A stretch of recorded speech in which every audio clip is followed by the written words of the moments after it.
Assalamu alaikum wa rahmatullahi wa barakatuh. Hello friends, welcome back to Ayada's Corner. If you're watching this, it's the end of summer, and if you're not living under a rock, you've probably heard about the Biden administration's announcement about student loan forgiveness.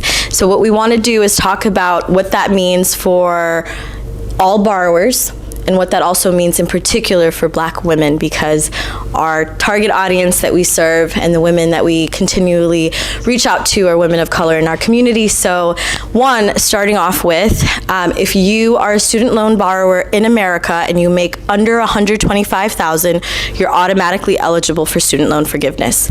If you are a Pell Grant recipient, you will receive up to $20,000 of student loan forgiveness, and if you are not a Pell Grant recipient, you'll receive up to $10,000 of student loan forgiveness.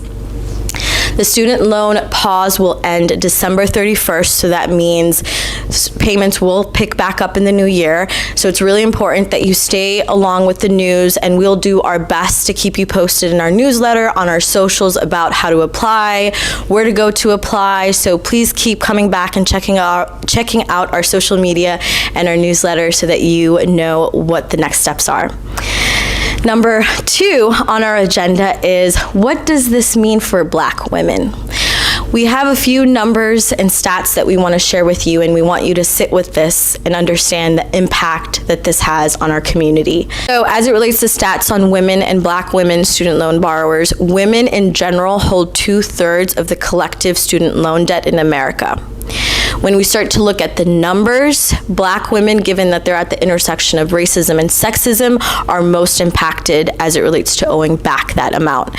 What does that look like in terms of numbers? So the average student loan borrower in America owes about $30,000. Okay, think about that, $30,000.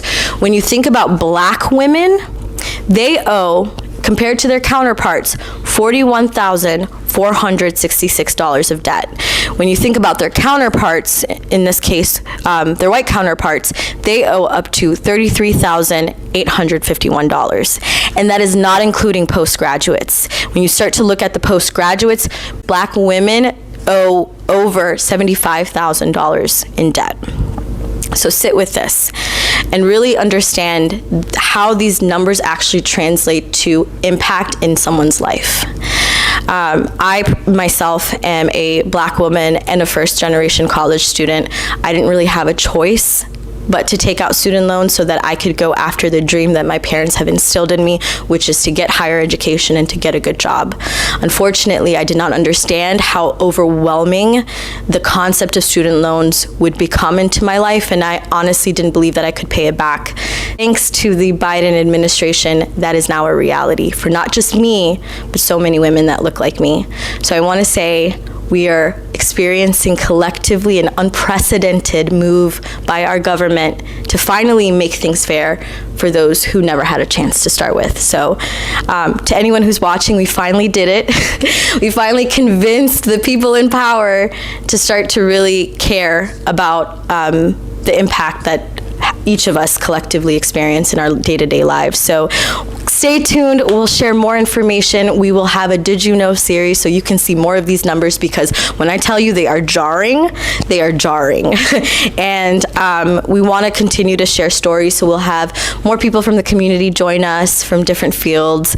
We'll try to stay connected with the student loan topic throughout the remainder of the year, and we open the floor to our community members to share their stories as well. With that, I will close out and have a wonderful last few moments of summer before we jump into the fall. Bye, everybody.